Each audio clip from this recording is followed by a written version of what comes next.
Muy buenas tardes amigos, soy Nicolás Moraz y hoy les tengo un programa fabuloso, muy demandado y muy esperado. Vamos a ir a fondo sobre un tema que es actualmente candente y que le interesa a absolutamente toda nuestra audiencia.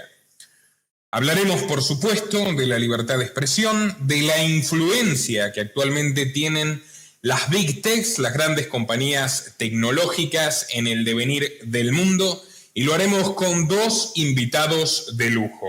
Ambos colombianos, ambos amigos de la libertad, por supuesto. Por un lado, el economista austríaco Diego Macana Roa, que ha participado de Student for Liberty, amigo de esta casa. Me ha hecho una entrevista muy interesante que tenemos actualmente subida en nuestro sitio. Y originalmente había sido publicada en un portal que se llama Mises Report. Ustedes lo recordarán. Llegó a ser una verdadera referencia del pensamiento libertario en las redes, con más de 3 millones de visitantes. Y también hemos convocado a su fundador, el abogado Alejandro Bermeo. Así que con ambos estaremos ahondando sobre este tema tan interesante y que ha generado álgidos debates en la actualidad. Así que bueno, los invito a todos a mirar este programa hasta el final porque les aseguro que no tendrá un minuto de desperdicio. Compartirlo en todas partes mientras se pueda, Facebook, Twitter, Telegram y todas sus plataformas, grupos y conocidos, y colaborar económicamente para que nuestro deber periodístico siga siendo posible.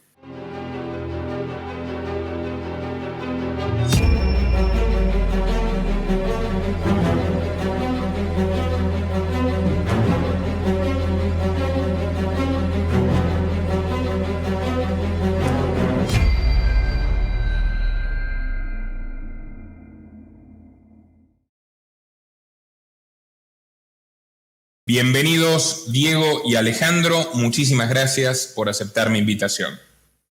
Hola Nicolás, muchas gracias por invitarme, es un placer compartir contigo y con Alejandro. Nico, muy contento de estar acá en tu programa, un saludo para Diego y bueno, para todas las personas que nos están acompañando. Bueno, excelente. Vamos a abrir con lo que seguramente muchos se estarán preguntando ante todo. ¿Por qué no existe más Mises Report? ¿Qué pasó con tu portal, Alejandro? Bueno, digamos que Facebook de alguna manera descubre la forma de censurarte, ¿no? De una manera más definitiva. Y es que, a ver, el modus operandi normal es que te censuran tu página de Facebook o le dan shadow ban, entonces o publicas o no puedes publicar o, digamos, te sancionan por un determinado tiempo, etcétera, etcétera. Pero digamos que yo tenía muchas otras páginas que me permitían, en caso de tener censura o bloqueo en alguna de mis páginas, pues publicar las noticias y las notas periodísticas de Mises Report en otras páginas de Facebook. ¿Qué es lo que pasa? Llega un momento en el que los verificadores de la verdad de Facebook y demás, como está compuesta la plataforma, censura directamente la dirección web. O sea, directamente va a la censura del dominio, del link. Entonces ya no importaba dónde publicara, si era en grupos, en otras páginas, páginas sin sanciones, páginas nuevas, mi perfil, etcétera, ya no importaba, porque como tal ya había censurado el link. Entonces era cosa que tengo páginas de 100,000 seguidores, pero publicaba y tenían 2 me gusta. Publicaba una noticia de algún otro sitio web y obviamente se movía normal, como siempre, llegándole a muchas personas. Entonces, en medio de todo esto, claramente lo que genera Facebook es hacer ese proceso inviable, porque simplemente ya tu dominio, tu dirección web, pues está vetada. Entonces, inevitablemente, pues debe cerrarse el sitio porque no había forma de sostenerlo. Es decir, Facebook impedía a los medios de trabajo, ¿no? Tal y como se ha venido estructurando de alguna manera esto que puede denominarse un feudalismo digital, ¿no? Ellos te dan la tierra, te dicen, utiliza la tierra, explota la tierra, pero yo te diré hasta dónde puedes hacerlo y si no, te expulso de mi tierra, ¿no? Entonces, es este orden también estamental en el que, de acuerdo a los intereses de estas compañías, tú estás en la cúspide o tú estás en la parte más baja, ¿no? Como campesino, arando diariamente las redes sociales, los datos y demás, pero cuando ellos dicen no más, es no más. Permíteme que haga un comentario al respecto. Me parece brillante tu apreciación. Por partida doble. En primer lugar, yo creo que, irónicamente, y esto es una gran paradoja, esta era del desarrollo tecnológico en su máximo esplendor y la tecnocracia, cuando ya estas grandes corporaciones de redes sociales, coaligadas siempre, como no puede ser de otra forma, con los gobiernos más liberticidas del planeta, y lo desarrollaremos a continuación, no nos han traído precisamente a una globalización de la libertad, en la que seguramente en mayor o menor grado todos estaríamos de acuerdo, sino que nos han traído una globalización del totalitarismo. Conjugado con los intereses ultrademostrados de personajes como Bill Gates, el resultado de nuestra vida actual se asemeja increíblemente al oscurantismo medieval, a la época histórica que tradicionalmente podemos vincular, por lo menos en el medioevo cristiano europeo, al menor desarrollo tecnológico. ¿Por qué? Fíjense cómo estamos, tú estás encerrado, nosotros 3/4 partes de lo mismo. Han vuelto a crecer los árboles en los caminos. Tenemos que pedirle permiso al Señor para movernos. El control más absoluto y férreo de la información y por tanto de las conciencias individuales recae en una nueva entidad supranacional, como lo podía hacer en su momento la iglesia de aquella época, el papado, sobre todo los feudos, y en este caso son las Big Techs, garantizando el pensamiento único y por lo tanto el sometimiento de las mentes. Me parece una gran analogía, Alejandro. Desde el aspecto técnico, para quien no lo entienda, Shadowban es precisamente eso. No te eliminan el contenido, pero impiden deliberadamente que la gente lo vea, lo cual es una forma más sutil y más perversa de censura, igualmente efectiva que eliminártelo. A nosotros nos lo hacen sistemáticamente. Nos ocurre, de hecho, en muchos videos, cuando tratamos tanto, ya sea las irregularidades en la elección de Estados Unidos o aristas, digamos, del totalitarismo, y nos ocultan deliberadamente los videos, entonces la gente busca los liberales, Nicolás Moraz, o el título exacto en el buscador de YouTube, no lo encuentra. Ni que hablar de videos sugeridos, no aparece. O sea, no sale de ningún modo. Además de eso, por supuesto, tanto tú como yo hemos tenido seguramente sanciones donde directamente te dicen esto no lo podés publicar, como decías vos.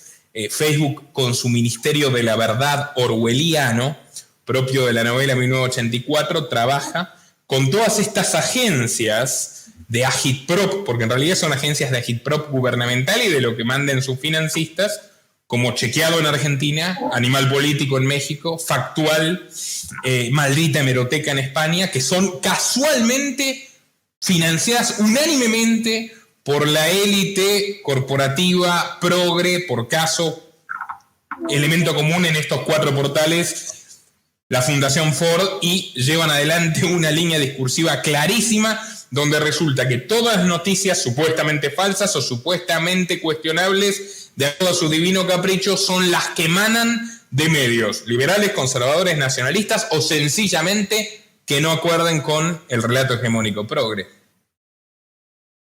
Así es. No sé si Diego quiere añadir algo. No, me hiciste acordar cuando Salvador Allende se le denunciaba por censurar a sus oponentes, a la oposición. Y él decía, eso es lo que yo hace poco también leía sobre el tema, decía que él no censuraba. Pero la cuestión es que efectivamente no censuraba directamente sobre los medios opositores, sino que no les vendía papel prensa. Esa es otra forma de censura. La cuestión es que ahora es mucho más novedoso, mucho más difícil, pero más fácil de ver la censura que tiene las Big Tech sobre mucho tipo de pensamientos con el argumento de que existe un discurso del odio. Pero eso es subjetivo, ¿no? Porque ¿qué es discurso del odio? Y muchas cosas que nosotros hemos debatido no lo decimos para atacar a una persona, Bueno, atacamos es una idea, pero con argumentos, pero atacar una idea no significa vamos a matar a tal comunidad ni nada, es debatir la idea en sí misma. Eso es lo que nosotros buscamos, o por lo menos también yo busco. Y dentro del debate uno puede debatir fuertemente, pero se confunde eso. Entonces lo que se busca es estructurar un pensamiento único, como dijiste, que todos pensemos igual y lo demás, lo que esas personas, los directivos de las Big Tech o directivos que casualmente tienen negocios y con el mismo Estado, ¿no? Y que facilitaron el crecimiento de las Big Tech. Entonces es también contradictorio que algunos liberales salgan a la defensa de esas empresas cuando no ven más allá de lo que pasa o cómo es que crecieron, o por ejemplo, qué pasó con la NSA, con la filtración de datos, con las escuchas a la población, ni siquiera de Estados Unidos, que se dice que es la tierra de la libertad, sino a todo el mundo, ¿no? A ciudadanos de España, Alemania, incluso Argentina y todo eso, por el bien de la seguridad nacional.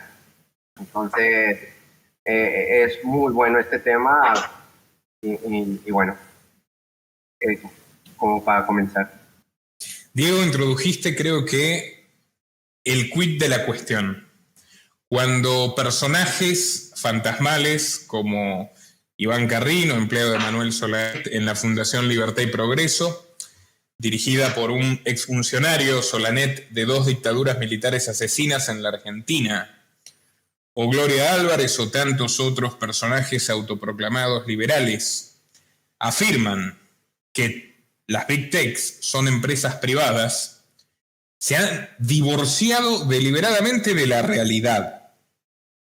Cualquier paradigma, hasta el más tradicional, moderado y convencional paradigma liberal clásico, demuestra que el GAFAT o GAFAM, Google, Apple, Facebook, Amazon, Twitter y Microsoft, no tiene pero ni un ápice al día de hoy de empresa privada competitiva. Si nos seguimos a los balances de estas empresas, vamos a encontrar beneficios impositivos, subsidios directos y contratos trillonarios con los peores gobiernos de todo el planeta, desde Estados Unidos hasta China, sin excepción. Concretamente, en lo que refiere a Estados Unidos, está el artículo que por supuesto vamos a poner en pantalla, de la magnífica auditoría, estos sí que realmente auditan, Good Job First, de Jeremy Owens, Why Governments Are Giving Billions in Tax Breaks to Apple, Amazon and Other Tech Giants, que incluye a Twitter, que incluye a Alphabet, los propietarios de Google, Android y YouTube, y que por supuesto incluye a Microsoft. $2 billones en subsidios directos de gobiernos estatales y locales alrededor de todos los Estados Unidos. De los impuestos que pagan las personas que hoy son censuradas por estas plataformas. Así que, dato número 1. En Irlanda goza Facebook de un tratamiento fiscal preferencial frente a cualquier otro tipo de empresa, tecnológica o de cualquier otro rubro. En Suecia, a absolutamente todas estas compañías se les regala la energía eléctrica. En China, durante años, no solo la dictadura del Partido Comunista Único, con su social scoring, trabaja codo a codo a Microsoft Research Asia, que es el mayor centro de investigación y desarrollo de Microsoft en el planeta, sino que provee mano de obra esclava, literalmente esclava, no bajos salarios, esclava a las fábricas de Apple y otros de los titanes tecnológicos bajo el tradicional método que comenzó en la década del 70 con las reformas de obligar a los campesinos a abandonar sus tierras en el interior de China y a arrastrarlos a punta de pistola a trabajar en las fábricas de los gigantes norteamericanos. Razón por la cual quienes dicen que estas empresas son privadas mienten como bellacos, mienten obscenamente. Yo, Nicolás Moraz, como cualquiera sabe, jamás he sido partidario de ningún político. no soy ni una pizca conservador, no tengo la menor simpatía por Trump y lo hemos criticado ampliamente en este sitio.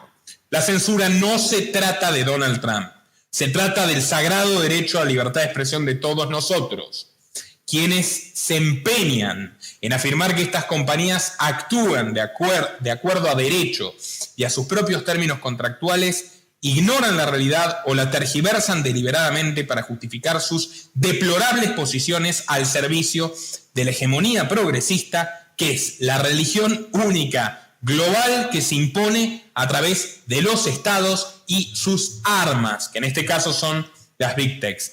Un punto más que me parece irrenunciable y les doy paso a ustedes para comentarlo a Piacere. Lo que dijo Diego es la más explícita violación a los términos contractuales de todas y cada una de estas empresas. De Google, de Chrome, de Android, de YouTube, de Microsoft, de Windows, de Skype, de Facebook, de WhatsApp, de Instagram, de Twitter, de Amazon y de Apple. Todas estas empresas se comprometen a no entregar la información privada de sus usuarios explícitamente, de no entregar las comunicaciones de los usuarios, salvo que existe una orden judicial, una sentencia judicial firme que se los exija. Desde que en el año 2013, gracias al heroico Edward Snowden, hoy asilado en Rusia, y al incomparablemente heroico Julian Assange, hoy preso en Inglaterra, nos enteramos de que existe algo que se llama Proyecto Prisma, validado por todos los principales medios de comunicación del mundo que ahora hipócritamente se olvidaron de estos héroes y validan la censura, que consiste en un sistema de espionaje masivo donde automáticamente la totalidad de estas compañías enumeradas entregan la totalidad de los datos generados por sus usuarios de manera automática y sistemática, sin ningún filtro y sin absolutamente ninguna intervención judicial, a la National Security Agency de los Estados Unidos, es decir, a la agencia policial de control de informaciones más grande del mundo actual y de la historia universal. Y asimismo también lo replican con los otros 4 estados miembros de la alianza Five Eyes, que son Gran Bretaña, Australia, Nueva Zelanda y Canadá. Es decir, las comunicaciones de absolutamente todos los usuarios del mundo de estas redes sociales son flagrantemente violentadas por estas compañías paraestatales que reciben a cambio de esto beneficios impositivos como los ya descriptos, subsidios directos como los ya descriptos, y como si faltara algo para coronar este impúdico accionar criminal, contratos trillonarios militares con el imperio que se dedica a exterminar millones de personas, tal como demostró también Wikileaks con Julian Assange, que es los Estados Unidos. Actualmente existe una disputa en la Corte Suprema de los Estados Unidos entre Amazon y Microsoft por un contrato de $10.000 millones, por cierto, otorgado por la administración Trump, para entregar tecnología militar a los Estados Unidos. Microsoft, de Bill Gates, el progre ecologista, feminista, de la salud pública, es uno de los principales proveedores militares del gobierno de Estados Unidos. Amazon obtuvo una exoneración fiscal para construir su sede, pero quiere más. Y si faltara algo, se intercambian funcionarios entre las organizaciones dedicadas a matar, que son las Fuerzas Armadas norteamericanas, y estas compañías, como es el caso del exdirector de la NSA, que hoy trabaja como director de Amazon. Ni más ni menos, se lo intercambiaron así directamente. Kate Alexander es actualmente miembro del directorio de Amazon, era antes uno de los directivos de la National Security Agency. El mayor avasallamiento a la privacidad, la mayor violación contractual y el mayor espionaje flagrante de corte soviético nazi totalitario que se ha experimentado en la historia proviene de estas compañías que pretenden venderse como empresas privadas. Cierro mi intervención, les doy paso a comentar libremente a Diego y Alejandro. Hay un problema de orden de análisis que yo he visto, y es que muchos liberales incluso que no son liberales, lo escuchaba durante la semana, es que, bueno, si nosotros no estamos de acuerdo con el funcionamiento y disposiciones de estas empresas, fácilmente uno tiene que ir a buscar otras plataformas o uno a hacerlas, como si eso fuera magia, ¿no? Porque están en su derecho. Entonces, el problema radica, pienso yo, es que nosotros hace tiempo dejamos de ser consumidores de estas empresas y pasamos a ser más bien mercancías de estas empresas. Y esa distinción es fundamental porque no es lo mismo ser un consumidor que fácilmente uno puede irse a ser una mercancía. ¿Y por qué mercancía? Porque uno cada vez que busca en Amazon, cada vez que uno pone algo en Facebook o publica algo en Instagram con una foto o algo, todos los algoritmos se guardan y esos datos de nosotros son vendidos. Y eso yo no di autorización para que vendan mis datos. ¿Y para qué se venden los datos? Para, bueno, con la inteligencia artificial disponer de cada vez que yo busco algo, automáticamente ya saben qué es lo que voy a buscar. Hay un documental de un canal que no es de mi simpatía, pero es muy bueno, me pareció muy bueno ese documental de Deutsche Welle, que se llama, a ver, creo que lo tengo, sí, ya, se llama Amazon, Jeff Bezos y la colección de datos, ¿no? Entonces había una chica que se llama Katerina Nokum, activista de la red, y durante un año se dispuso a buscar cualquier cosa en Amazon. Y por las disposiciones de la Unión Europea, ella puede pedir a esa empresa todos los datos que se recogieron durante un año. Esta empresa le dio 1000 vueltas hasta que le llegó a su casa un CD. Imprimió todas las hojas de los clics que había hecho, eran 15.000 clics. Y aparte, la empresa ya analizaba qué puede esa persona cambiar sus gustos o qué posibilidad existe en preferencias futuras. Y se quedó sorprendida. Entonces existe también una manipulación de datos, existe con todo eso una manipulación de las ideas de uno. Por ejemplo, si uno busca o miraba lo que pasaba con el tema del aborto,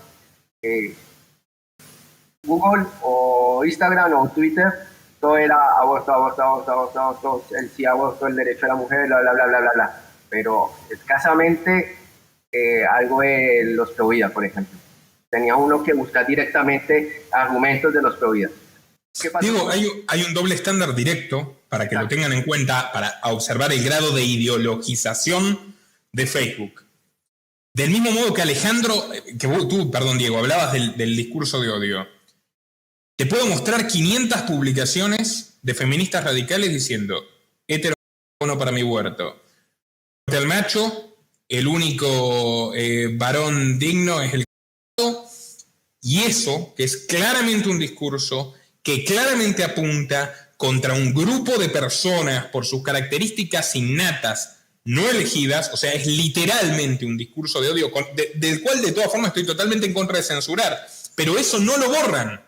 Claro. Y por lo otro lado, por lo que dices tú, lo hemos hablado, me acuerdo haberlo hablado con numerosos dirigentes pro vida de la Argentina. Si tú tratas de hacer una campaña en Facebook Ads a favor del derecho al aborto, te lo permiten. Si tratas de hacer una campaña en contra del derecho al aborto, no te lo permiten y lo consideran contenido político y te imponen una serie de requisitos para que puedas hacerlo. Estas posturas, estas empresas asumen abiertamente una posición editorial. Todas estas empresas se abrazan a una ley que les otorgó Bill Clinton, que formó parte de la conjura a través de la cual la pareja Clinton escaló posiciones y hasta el día de hoy, 25 años después, mantiene férreamente el control del Partido Demócrata, que es la Ley de Decencia de Comunicaciones. El famoso artículo 230. Básicamente lo que otorga el artículo 230 es inmunidad legal, ya que estamos hablando de prebendas gubernamentales, de privilegios que vulneran la igualdad ante la ley y que constituyen a estas corporaciones como grupos privilegiados y les han permitido llegar a su condición de monopolios y oligopolios, les otorga inmunidad legal por considerarlos no responsables del contenido que generan sus usuarios. Por lo tanto, establecen claramente que estos medios no son editores. ¿Qué vemos ahora? Yo soy anarquista, no me importa lo que dice la ley porque sé que la ley no es otra cosa que un instrumento de dominación cuando emana del Estado. Pero, ¿qué dicen ahora estos señores defensores de la democracia y de la ley? Nosotros sí somos editores. Nosotros decidimos qué podés decir y qué no. O sea, tenemos inmunidad legal, pero sobre eso, violando la ley, violando el contrato contigo, decidimos qué es lo que puedes decir o pensar en nuestra plataforma, que por otro lado tiene una posición dominante gracias a la innumerable cantidad de privilegios antiliberales, antimercado, de neto corte socialista, que le otorgan los gobiernos. Alejandro, ¿quieres agregar algo? Bueno, tú hablabas en algún momento y lo tienes seguramente más claro que cualquiera, y es el tema de la libertad de expresión, como bueno, un derecho sagrado y que debe ser preservado y demás. Y aquí lo quiero contrastar un poco con lo que podría decir un liberal, ¿no? Recordemos este famoso texto de Murray Rothbard, los derechos humanos como derechos de propiedad, y él te va a decir, o él te podría decir, nadie tiene un derecho universal a Twitter. Es decir, realmente tú no puedes obligar a Twitter para participar de su plataforma, etcétera, etcétera, de la misma manera en la que tú no tienes un derecho a entrar a mi casa y gritar algo, o no tienes derecho a pintar mi casa con algún letrero afuera de ella por la idea de la libertad de expresión. Sin embargo, creo que la realidad, digamos, que arrasa esta idea, porque claramente no estamos hablando de un sistema anarcocapitalista, no estamos hablando de una sociedad de derecho privado, y por ende entendemos que, queramos o no, la propiedad privada también tiene una función social. Entendemos también que las empresas tienen una función social o una utilidad social, y a esto concretamente me refiero a esa simbiosis de la que tú hablas, de cómo el Big Tech, igual que las empresas chinas, se han venido fusionando cada vez más y más y más y más con el Estado, de tal modo que tú no los puedes distinguir. De alguna manera tienen una vinculación tan grande que en algunos casos, y esta ha sido, funcionan también como una especie de activistas políticos que se han jugado la vida, independientemente si nos gusta o no nos gusta Trump, sabemos que se han jugado la vida por sacar a Trump. Creo que eso no hay lugar, digamos, a discutirlo, creo que ha sido muy evidente. Y te quiero citar un párrafo de una columna, seguramente muchos han leído, que publica recientemente Ron Paul. Esta columna fue censurada de Facebook, se le quitó su página de Facebook posterior a publicar esta columna, en la que habla y advierte de la tiranía del Big Tech y de todo esto que se viene. Y él dice, aquellos que continúan argumentando que las empresas de medios sociales son empresas puramente privadas que actúan independientemente de los intereses del gobierno de los Estados Unidos, están ignorando la realidad. La fusión corporativista de empresas de medios sociales privadas de Estados Unidos con los objetivos de política exterior del gobierno de Estados Unidos tiene una larga historia y está profundamente impregnada del hiperintervencionismo de la era Obama-Biden. Es decir, realmente hay estos liberales de café o estos liberales allá en la Torre de Marfil que todavía argumentan como si estas fueran exclusivamente empresas privadas y esto fuese libre mercado y esto fuese un proceso de orden espontáneo y de alguna manera un monopolio natural, ¿no? En el que Facebook acaba con MySpace y acaba con todo y queda allá arriba Facebook, Twitter y demás, cuando, bien lo dices tú con evidencia, estamos hablando meramente de compañías corporativistas, de una simbiosis entre lo público y lo privado, entre la política y el mercado, y en la que sería muy difícil, digamos, decir que esto es exclusivamente libre mercado o que no lo es exclusivamente. Entonces, por ese lado creo que es una fantasía lo que te pueden plantear liberales, algunos incluso muy estudiados, para afirmar que estas son empresas privadas y que esto solo trata de libre mercado y ya, digamos. Incluso allí quiero entrar a otro tema y lo vamos desarrollando, y es la controvertida cuestión de la sección 230 que tú mencionabas. ¿Me puedes permitir una postilla muy pequeña para complementar lo que dices, con lo cual estoy totalmente de acuerdo? Bueno, quiero decir un par de cosas. Primero, obviamente, Rothbard no era infalible, tuvo un montón de cambios en su vida y lo sabemos todos. Yo he criticado muchas de las aristas de su pensamiento, del mismo modo que admiro profundamente sus mejores trabajos y su integridad en muchas cuestiones.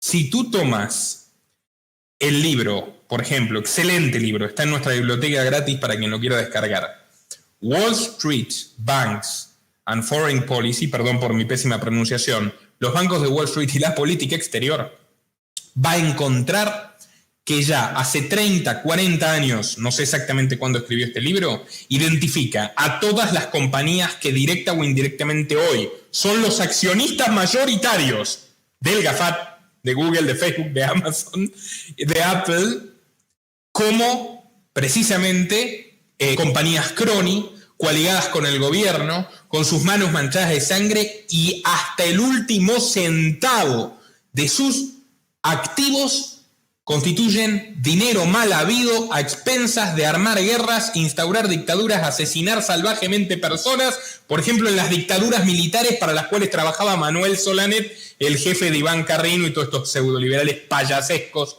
que pretenden venderse de demócrata progresista o algo por el estilo ahora. Bien, entonces, siguiendo los principios más puros del liberalismo, del liberalismo y del anarquismo de mercado, corriente con la cual me identifico totalmente, estas compañías no tienen ningún derecho. No solo por la situación que vivimos actualmente, que como dices, perfecto, no es una situación de libre mercado y por lo tanto no se pueden exigir esas mismas obligaciones a las personas, sino porque han cimentado su posición de privilegio en base al crimen de la mano con los gobiernos. Por lo tanto, desde una postura anarquista de mercado son totalmente repudiables sin siquiera ahondar en la jerarquía de derechos y en un debate interesantísimo que es si es lo mismo la propiedad de tu casa y la propiedad de un restaurante, por ejemplo, para impedirle a alguien que entre porque es siendo que el restaurante, salvo que sea explícita su norma, es un espacio público. Bueno, eso aplica para las redes sociales, es un debate muy interesante donde podemos disentir y argumentarlo eternamente, pero sin llegar a ese grado de filosofía, todos estamos de acuerdo, si tenemos un mínimo grado de honestidad intelectual, con que estas compañías no son privadas y nuestra libertad de expresión es infinitamente más importante que la propiedad malhavida y legítima de estos señores. Glenn Greenwald, abogado constitucionalista, uno de los mayores expertos en informática y privacidad, tanto desde el punto de vista legal como desde el punto de vista periodístico, columnista de The Guardian, fundador de The Intercept, premio Pulitzer, no precisamente un bloguero conspirativo y bajo ningún concepto un derechista, bla, bla, bla, y aunque lo fuera, si tiene razón, ¿qué me importa? También habría que agregar eso. Ha descrito cómo Mark Zuckerberg llegó a donde llegó, ese mediocre estudiante ladrón de ideas, llegó a donde llegó en base a tener una sinergia y una complicidad absoluta, primero con la CIA y luego con la NSA, y es esa la razón y no la eficiencia técnica ni la innovación, ni el libre mercado que le permitió llegar a ser el monstruo oligopólico de las comunicaciones que es hoy. Perdón por la interrupción, Alejandro, era simplemente para complementar lo que decías. Dale, mira, la sección 230, como tú lo planteabas, lo que permite es que estas compañías no sean responsables por aquello que publican los usuarios en sus plataformas. Y esto, bueno, tiene un precedente histórico, si no estoy mal, se publica una cierta nota en un periódico criticando a alguien y este tipo llega y demanda como tal al diario y le dicen, no, el diario no es responsable y ese es el precedente y eso nos lleva hasta hoy, pero hay que entender que el contexto, pues estábamos hablando de un diario, de un periódico y no de este monstruo que tenemos hoy. Ahora, leía yo una nota en el National Review porque al ver todo lo que está ocurriendo y uno decir, ¿qué podemos hacer? ¿Cómo podemos cambiar esto? ¿Cómo podemos tener un mejor panorama de esto? Pues uno se ve tentado, ¿no? a abolir esta sección 230, pero esto también nos podría perjudicar bastante. Te lo explico.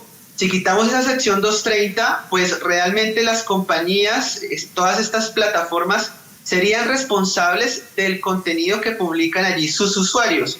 Y tendrían una coartada para censurarnos mucho peor.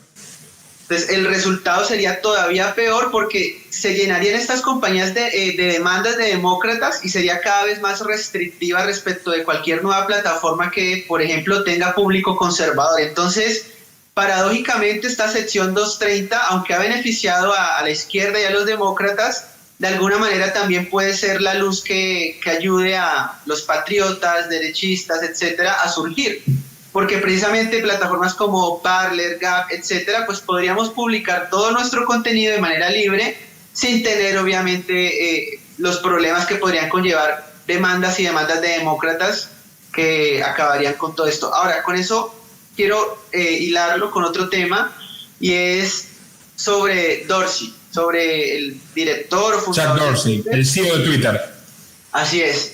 Y es que creo que, bueno, en general todos lo hemos culpado, creo que muchos lo han estado culpando y demás, lo han visto como la figura preponderante en todo esto que ha ocurrido con la censura a Trump, con la censura a otras figuras también por parte del orden republicano y demás. Y como paréntesis, esa pendiente resbaladiza. Si tú te fijas, Nicolás, hace 3 o 4 años estaban censurando a Milo Yiannopoulos, posteriormente, un año después, censuran a este director de Infowars, que se me escapa ahora el nombre, seguramente. Alex Jones. Al gran Alex Jones también le llega, digamos, que la censura. Y obviamente hay una diferencia grande entre un Ron Paul y un Alex Jones y un Milos Yiannopoulos, una diferencia gigantesca y abismal, a tal punto que tú no pensarías que 2 años después de la censura a Alex Jones iban a terminar censurando a Ron Paul, pero esa es la realidad y ese es el mensaje que han enviado. Es decir, si podemos censurar a un tipo multimillonario como Trump, que además es el presidente de los Estados Unidos, pues realmente podemos hacer cualquier cosa. Pero, volviendo a lo anterior, de alguna manera creo que también podemos plantearlo desde la visión de el fundador de Twitter, y es que me encontré con una columna que nos hablaba un poco también del problema en el que él se veía. Te lo planteo para que también reflexionemos sobre él, y es el siguiente. Él tenía 2 opciones. Por un lado, no aplicar este tipo de censura, es decir, permitir a Trump, permitir demás discursos, etcétera, pero se venía encima un gobierno demócrata. Los jefes ahora son los demócratas. Por ende, si él no realizaba esta censura contra Trump y demás, es claro que el gobierno federal iba a hacer lo suyo respecto de Twitter. El otro problema, ¿cuál era? Bueno, él realmente podría ser más restrictivo, sacar a Trump y sacar además republicanos y activistas de derecha, con el riesgo de que estas personas claramente se vayan hacia otras plataformas, pero que además estas otras plataformas son plataformas en las que él está muy bien ubicado, porque sabemos que él viene de esta onda de las criptomonedas, de la criptoanarquía, es decir, es un tipo que cuando tú lo ves, sabes de la época en la que viene y de los movimientos con seudónimos de hacker con los que él trabajaba hace muchos años, y lo notas cuando ves su barba larga, su piercing y demás. Un tipo que hace 20, 30 años escribía poemas emo en la universidad, o sea, una cosa impresionante, un tipo que hacía parte de todos estos movimientos criptoanarquistas y demás, pero que hoy le tocó ser obviamente el dueño, ¿no?, ya de una compañía tan gigantesca. Y creo de algún modo que, más allá de que sabemos que Silicon Valley es naturalmente izquierdista porque es el ambiente cultural de los Estados Unidos, y si el ambiente cultural de los Estados Unidos es izquierdista, las plataformas se van a orientar a esa presión que ejerce el público izquierdista, o sea, a esas restricciones, pero al mismo tiempo también él estaba en ese dilema, ¿no? Es decir, o me restringo yo mismo sacando republicanos, o me va a venir el gobierno federal que van a ser mis nuevos jefes, ¿no? Entonces, incluso él ha dicho en Twitter hace 3 o 4 días, yo no quería censurar al presidente Trump, pero la realidad está tan compleja, ¿no? El peligro, la violencia, bla, bla, bla, pero al final también dice, o sea, primero comienza diciendo esto, pero al final dice, si no les gusta, váyanse de acá. Pero al mismo tiempo, tú y yo sabemos, no son empresas exclusivamente privadas, y entendemos la importancia de cómo las redes sociales se han convertido en un nuevo territorio, y por eso el término feudalismo digital, porque las redes sociales o las plataformas representan ese nuevo territorio digital en el que tú tienes existencia online. Y sin ese territorio, o si no te dejan participar de este territorio, pues básicamente no existes, y para política de primer mundo todavía menos, porque acá en Latinoamérica tú todavía haces política en las calles, y es más relevante hacer política en las calles, pero en países más desarrollados es fundamental la presencia online, y te quitan la presencia online, están violando tu libertad de expresión, tus derechos políticos, etcétera, etcétera. Entonces te quitan la existencia online y también te están quitando la existencia offline de alguna manera. Entonces creo que más allá de eso debería permitirse alguna suerte, Nicolás, como de derecho de paso o algo parecido, ¿no? Es decir... Por supuesto, pero Alejandro, la servidumbre de paso es una institución del derecho consuetudinario inglés, natural, no estatal, consensuada, que era la forma de resolver pacíficamente el conflicto de derechos entre la propiedad privada y la libertad de tránsito, donde no había un camino, se permitía que la persona que no va a romper nada, no va a robar nada, pase por el campo de otra para llegar a destino, porque si no, la propiedad privada de uno y la ausencia de camino estaba impidiendo la libertad de tránsito del otro. Es por eso cuando yo hablo del debate más profundo sobre los tipos de propiedad privada. O sea, todos sabemos que si a un niño se le cae un balón en nuestro jardín y comete el error de cruzar la verja para buscar el balón sin nuestro permiso, no tenemos derecho a matarlo.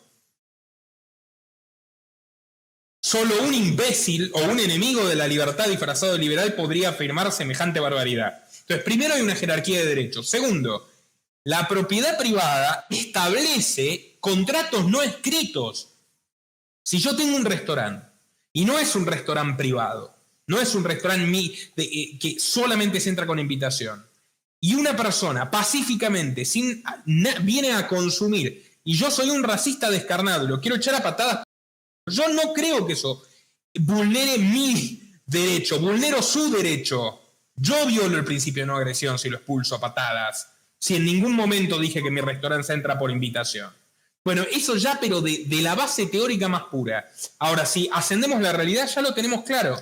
Yo, como contribuyente involuntario del gobierno de Estados Unidos, a través de mis contribuciones de Patreon, me niego a reconocerle ningún derecho a Jack Dorsey, subsidiado con mi dinero, de que me eche de ninguna parte. Esa es la realidad. Esa es la postura de cualquier liberal, sea anarquista, libre mercado, o si no, bueno, si eres conservador, más razones, no importa tu ideología, la postura realista de quien cree en la propiedad privada frente a esta situación es contra ellos, no buscando retorcidas maneras absolutamente abstractas y mentirosas de defenderlo. Quiero hacer 4 comentarios breves de acuerdo a lo que tú dijiste, porque es muy interesante este intercambio, y luego dejar un rato hablar a Diego, si te parece. La paradoja de Popper. Karl Popper, no en vano, maestro de nuestro querido, omnipresente, partidario número 1 de la censura, George Soros. Karl Popper, desde mi punto de vista, lo peor que tuvo el liberalismo, no solo crea liberalismo, lo peor que se ha etiquetado como liberal, no solo tiene esa concepción totalmente reñida con la realidad de sociedad abierta, atribuida precisamente a los imperios más sanguinarios de la historia. Fíjate cómo Ron Paul, yo no soy partidista para nada, pero cualquier libertario estadounidense sabe que el imperio más criminal y sanguinario del planeta son los Estados Unidos. No tienes que ser anarquista para darte cuenta de eso. Ron Paul lo sabe, número 1. A los asesinos que promueven nuevas guerras desde Twitter, nadie les dice nada. Por otro lado, miembro del directorio de Twitter, no sé si lo sabías, está en el programa que lancé hace poco, hay un exfuncionario que fue subsecretario de Estado de Bush, el caballero que invadiendo Irak y Afganistán asesinó a 900.000 personas inocentes. Fuentes oficiales del gobierno estadounidense filtradas por Wikileaks. ¿Bien? O sea, esa clase de basuras, republicano él, está en el directorio de Twitter. Con los republicanos que maten gente de acuerdo a los intereses del military complex, con contratos millonarios con las big techs, no pasa nada. El problema es si eres un republicano que apoya al único presidente, cosa que le reconocemos a Trump, que no inició ninguna guerra nueva en el exterior. ¿Bien? O sea, no me parece casual. Popper planteaba, además de esa estupidez idealista, Richard Cobden, Herbert Spencer, los auténticos liberales de Inglaterra decían eso. Richard Cobden decía explícitamente: no existe nación más sanguinaria en el planeta que Gran Bretaña, imponiendo a punta de bayoneta, y esto es literal, cumbre del liberalismo de la Escuela de Manchester, cumbre del liberalismo decimonónico. No existe nación más sanguinaria que la nuestra, imponiendo a punta de bayoneta nuestros propios términos de punta a punta del globo. Consciente como nadie, Richard Cobden, feroz librecambista, de que el imperio es la fase superior del Estado. ¿Bien? O sea, Herbert Spencer, ¿quién le va a decir progre a Herbert Spencer? Cuando lo consulte el aristócrata Kaneko Kentaro en 1892 sobre la formulación de la Constitución japonesa, Spencer le dice: el máximo de mis consejos se resume en el siguiente: no necesita entrar emisarios del gobierno inglés ni norteamericano a su país bajo ningún concepto. No va a quedar una columna de nada en pie, van a correr la trágica suerte de genocidio y extinción de la India. Los liberales históricamente nos opusimos a estas monstruosidades que Popper defendía. ¿Y qué dice Popper ya en la cumbre final de su totalitarismo disfrazado de liberal? Habla de la paradoja de la tolerancia, dando a entrever que debería, o mínimamente que cabe discutir, si hay que censurar las opiniones que él considera antiliberales. Si hay que censurar a los fascistas y a los comunistas, porque si no se los censura, eventualmente se estaría colaborando con ellos. Esto tiene una resolución lógica ineludible, que es: si vos censurás a los comunistas y a los fascistas, vos sos peor que ellos. Porque para colmo lo estás haciendo en nombre de la libertad. No hay ningún tipo de justificativo para la censura. Él habla de la censura legal. Él habla de la proscripción de las ideas. O sea, estamos debatiendo eso. La paradoja de Popper es hoy lo que construye la gran inquisición de los falsos demócratas, de los pseudoliberales y de los progresistas que en el nombre de los derechos humanos y el bien común y la tolerancia están llevando adelante un grado de manipulación y de vulneración contra la libertad de opinión, de pensamiento, de conciencia y de expresión, solamente equiparable a lo que se ha vivido en la Alemania nazi o en los países comunistas. Respecto a lo que decía del feudalismo, una vez más tu analogía es perfecta, porque ¿qué pasó con Parler? Amazon rescindió unilateralmente, ilegalmente, ilegítimamente el servicio de alojamiento que tenía para Parler. Ya pagó. Otra vez más, violó un contrato entre dos empresas privadas para censurar. Otra vez más, ya ves como los propietarios de la tierra mala vida, que eran los señores feudales y ahora son las Big Techs, echan, sojuzgan, explotan, violentan, exterminan a los disidentes. Esto era todo lo que tenía para añadir. Que hable Diego y luego tú, Alejandro, de nuevo. No quiero interrumpir más, pero es muy interesante esto y van surgiendo muchos temas que no quiero dejar pasar. No, sorprendió porque sí, todo lo que dicen lo comparto. Quiero, por ejemplo, mencionar varias cosas que lo fui anotando. El caso de Alemania, sobre lo de la sección 230, Alemania desde hace poco está colocando una multa a las redes sociales de hasta 50 millones de euros para que controlen noticias, discursos de odio, todo lo que considere Merkel que está mal, ¿no? Pero entonces ahí hay muchas personas que dicen, no, bueno, ahí está el Estado controlando las mismas empresas. O sea, se contradice un poco lo que estamos diciendo. Pero en definitiva, al que le sirve eso es a estas empresas, que la carga de la censura no recaiga sobre las empresas mismas, sino sobre el Estado. Nosotros somos empresas privadas, no queremos censurar, pero el Estado me va a colocar 50 millones de euros de multas si no lo censuro o si no saco determinadas noticias que considero que son falsas. Cosa que no pasa en Estados Unidos, que justamente es lo que estamos debatiendo. Pero en definitiva, el negocio entre las empresas, entre comillas, privadas y el Estado está. Justo también hay una ley, que la anoté acá, la ley Freedom Act, que prohíbe la recolección de datos, ¿no? Que justamente cuando la NSA empezaba a recolectar datos de todos los estadounidenses, de todo el mundo, y gracias a Assange y a Snowden, se supo eso, se prohibió que las agencias gubernamentales recolectaran datos. Y acá es donde entra el factor de estas empresas de Twitter, Instagram y todo eso, porque se le prohíbe a las estatales recolectar datos, pero no se le prohíbe recolectar datos a estas grandes empresas. Y cuando se necesite, estas empresas deben de proporcionar todos esos datos. ¿Y qué significa cuando se necesite? Porque esto también es muy amplio. Bueno, cuando la seguridad nacional está en peligro, pero esta seguridad nacional también es muy amplio. Entonces, en definitiva, toda nuestra vida es pública, pero se vende esta vida. Entonces fue uno de pensar, bueno, pero los culpables en definitiva no son estas empresas, somos nosotros mismos que estamos colocando información, aún sabiendo que estas empresas pueden hacer con nuestra información todo lo que quieran. Pero es lo que ustedes estaban hablando, porque hay un cambio de contrato. Si yo inicialmente accedí a Twitter, accedí a Facebook, a Instagram, con un contrato un marco legal, pero justamente digamos lo que esta semana fue cambiando, bueno, el contrato ha cambiado, pero no a voluntad, están cambiando las normas de juego. ¿En qué quedamos? Y que menos mal se echaron para atrás, porque también hay mucha gente que se está yendo también de estos agentes. Eso demuestra una vez más que la acción libre individual de las personas siempre es mucho más poderosa que cualquier presunta regulación o contrapeso que planteen los gobiernos. Exacto. Un gran ejemplo de desobediencia civil, pero aplicado a lo que podríamos llamar ciudadanía digital. Claro. Y es una luz de esperanza de lo que podemos hacer si nos unimos contra el totalitarismo, para no quedarnos en la crítica y decir, bueno, la unión de las personas y el boicot contra lo injusto funciona.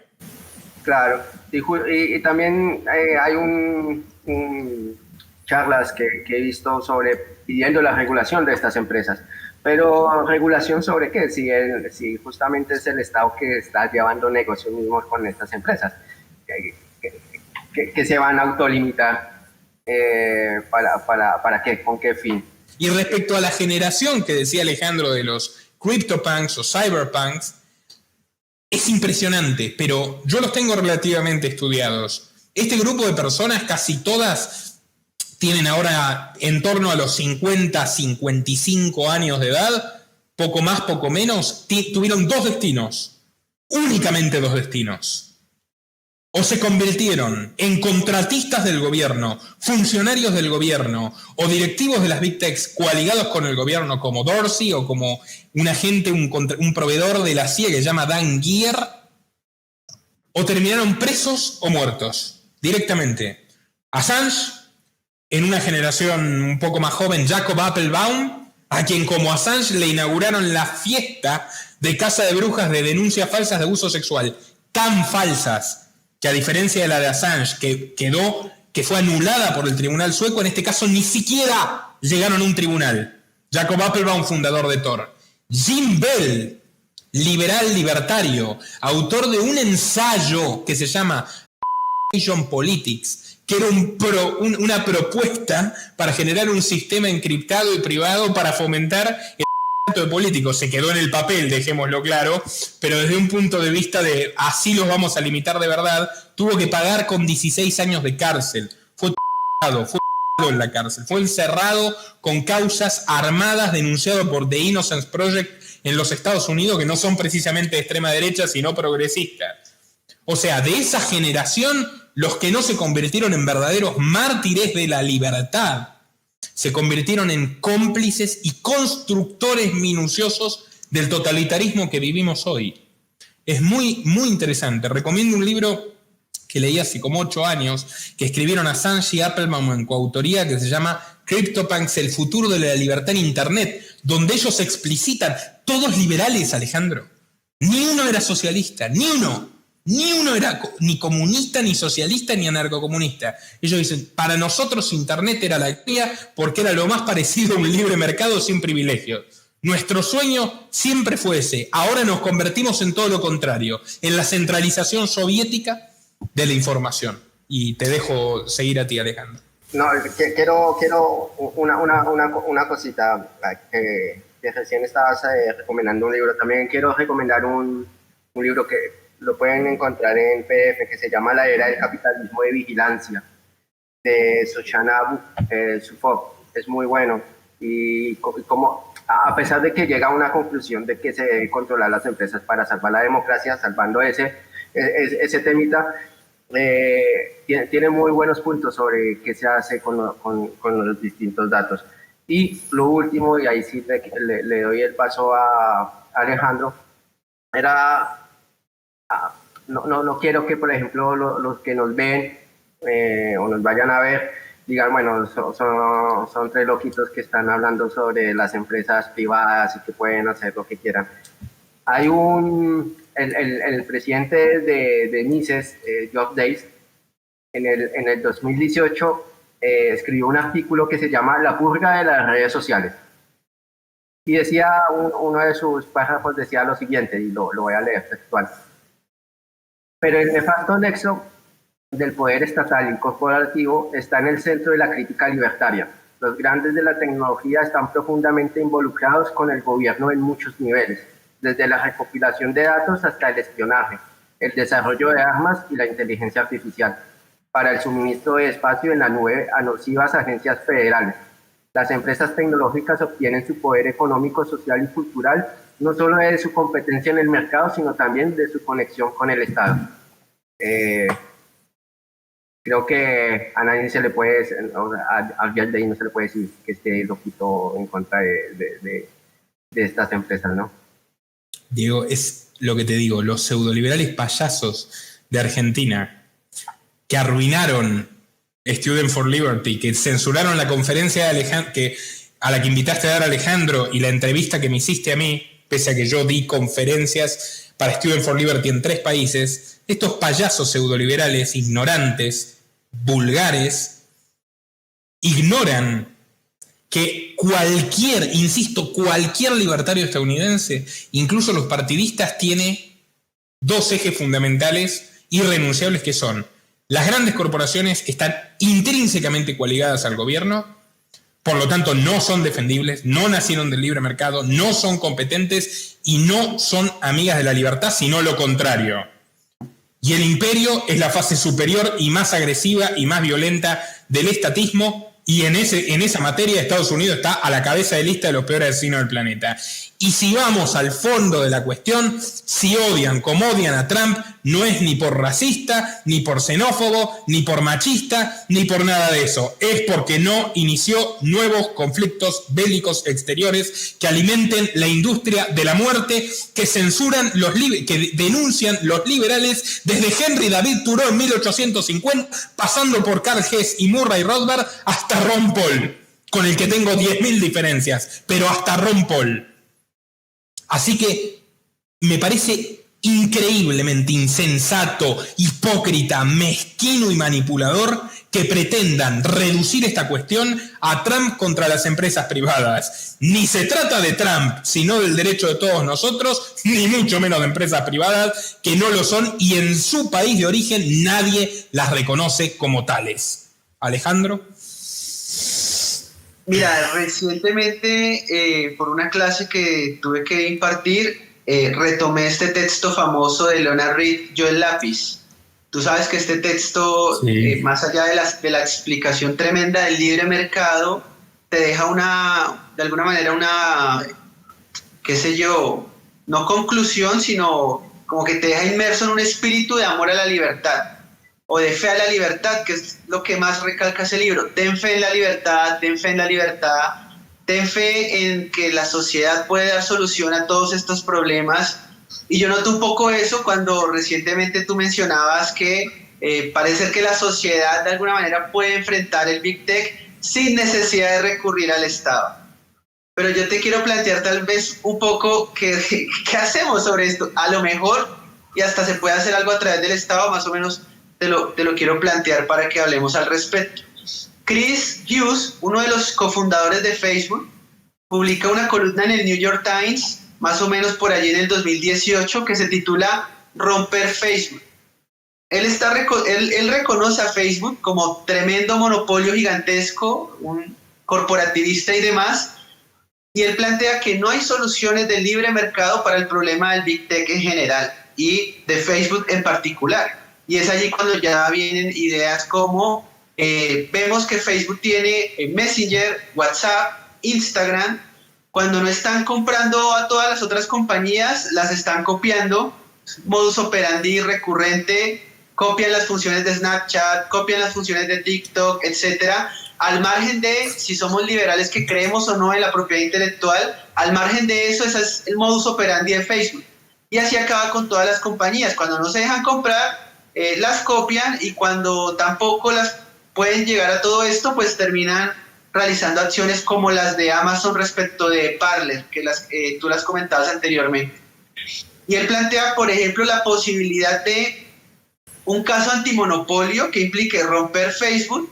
No hablamos de una expropiación porque se les va a pagar, pero en términos sin esas cuestiones legales sabemos que es una expropiación, en la medida en que, digamos, te van a obligar a vender o te van a obligar a vender algunas de estas compañías para que de alguna manera pueda existir otra vez una suerte de equilibrio y puedas escapar hacia algún lado y pueda reestructurarse de alguna manera otra especie de libre mercado que sabemos que no existe, y también sabemos que estas empresas no son enteramente privadas, pero una opción podría ser, como te lo planteaba, un caso antimonopolio para romper estas compañías y decirle, bueno, quédate con una de ellas, lo otro hay que venderlo y a ver cómo puede haber algo de libre mercado. Sé que es muy difícil porque al final la comprará un amigo o alguien parecido, pero de alguna manera creo que podría ayudar. Esa no es una solución libertaria. Yo les planteo, pueden haber soluciones libertarias a este gigante al que nos enfrentamos.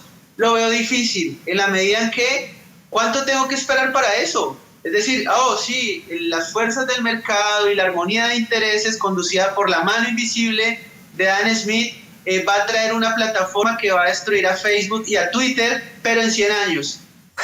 Entonces, eso es un poco lo que me preocupa, es la urgencia de los tiempos en los que vivimos y demás, de nuestra propia ontología limitada, ¿no?, a 70, 80 años, y decir, ¿realmente nos vamos a tener que someter a ellos o vivir bajo el dominio de ellos? Creo desde ese punto de vista que esa podría ser una opción. Incluso Chris Hughes plantea en este artículo que más o menos por allí en los años 70 y 80, todos estos empresarios corporativistas, Nicolás y Diego, comenzaron a financiar think tanks liberales, libertarios en los Estados Unidos para que esta gente promoviera la idea de que no podían existir monopolios en este proceso de libre mercado, etcétera, etcétera, y eso dio como resultado regulaciones, o más bien leyes, que quitaron todo este tipo de barreras y que permitieron que estas empresas lograran hacer fusiones, compras y se convirtieran en las gigantescas que hoy son. No sé, quisiera escucharlos un poco al respecto de si ven quizá una solución libertaria a este problema, claramente que me parece, desde mi punto de vista, escapa a estas soluciones, o tendremos que esperar, lo vivirán nuestros nietos o qué sé yo, algo como esto. Adam Smith tiene la extraordinariamente rica, tanto en literatura como en reflexión, analogía de la mano invisible, pero Adam Smith es un capítulo de La riqueza de las naciones, es The Case of Monopolies. Adam Smith identifica, desde mi punto de vista, erradamente, creo que está más que perdonado por la historia, siendo el primer economista político, uno de los primeros junto con los fisiócratas franceses, identifica el monopolio como un fallo del Estado y como un fallo de mercado, y plantea que el Estado intervenga para evitar esa situación. Todos los grandes liberales, economistas, filósofos, etcétera, identificamos al monopolio como sinónimo del mal. El liberalismo es, a grosso modo, la lucha contra la concentración de poder. Lo que nos ocupa, Alejandro, es cómo se concentra ese poder. Hemos descrito los tres, con argumentos de sobra en este programa, que los oligopolios que estamos enfrentando se construyeron de la mano del Estado. Ninguno nació del mercado libre. Son todos fallos de Estado. Entonces yo, para respaldar esta cuestión de por qué creo que no funciona la legislación antitrust, yo te digo primero, no te preocupes, a mí no me vas a ver militando estúpidamente contra una ley antitrust, pero tampoco a favor. ¿Por qué no militaría a favor? Yo traduje, cuando tenía 17 años, del inglés un libro que recomiendo muchísimo, que se llama Big Business and the Rise of American Statism. Grandes negocios y el triunfo del capitalismo, el triunfo del estatismo en Estados Unidos, del historiador económico Roy Childs. Está en español en la editorial Inifri, mi traducción. Childs desarrolla minuciosamente, con una base historiográfica muy rigurosa, cómo se desarrolló la industria de los ferrocarriles en los Estados Unidos. Y a partir de ese caso deriva una explicación magistral de cómo se construyen los monopolios y los oligopolios a través siempre e inequívocamente de la violencia estatal.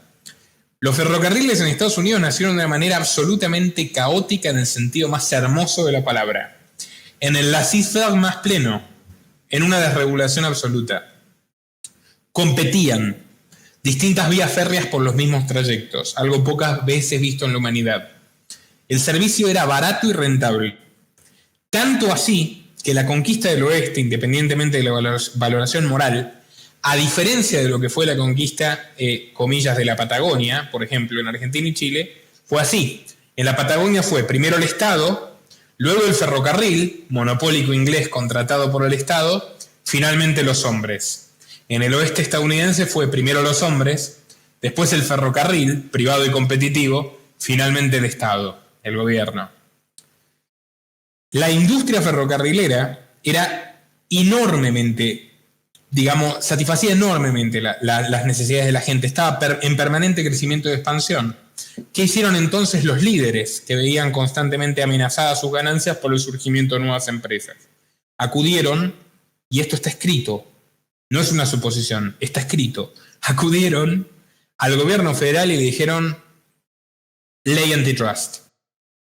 Tienes que crear una comisión reguladora. Esto no puede ser porque vamos a quebrar. Y si nosotros quebramos, ¿qué va a hacer? El típico discurso proteccionista de protección a los fabricantes de velas, de Bastiat, de toda la vida. Las leyes antitrust los obligaron a desprenderse de algunos ferrocarriles, pero terminaron con las regulaciones y los impuestos y las cargas federales que preveían, fundiendo al grueso de la competencia. Hicieron que sea no rentable entrar directamente al negocio de los ferrocarriles por la tasa de capital que tenían que invertir, y los grandes ferrocarrileros terminaron, para variar, obteniendo el efecto contrario al que supuestamente proponían las leyes antitrust, que era una mega concentración, y migraron sus capitales a la industria automotriz en detrimento de la ferrocarrilera, lo dejaron fundido y en manos de subsidios y en muchos casos directamente de los gobiernos estatales de Estados Unidos. Convirtieron un sector rentable y competitivo en un sector cartelizado a través de las leyes que supuestamente iban contra los monopolios. En los 90 Microsoft tuvo una disputa muy conocida con el gobierno de Estados Unidos.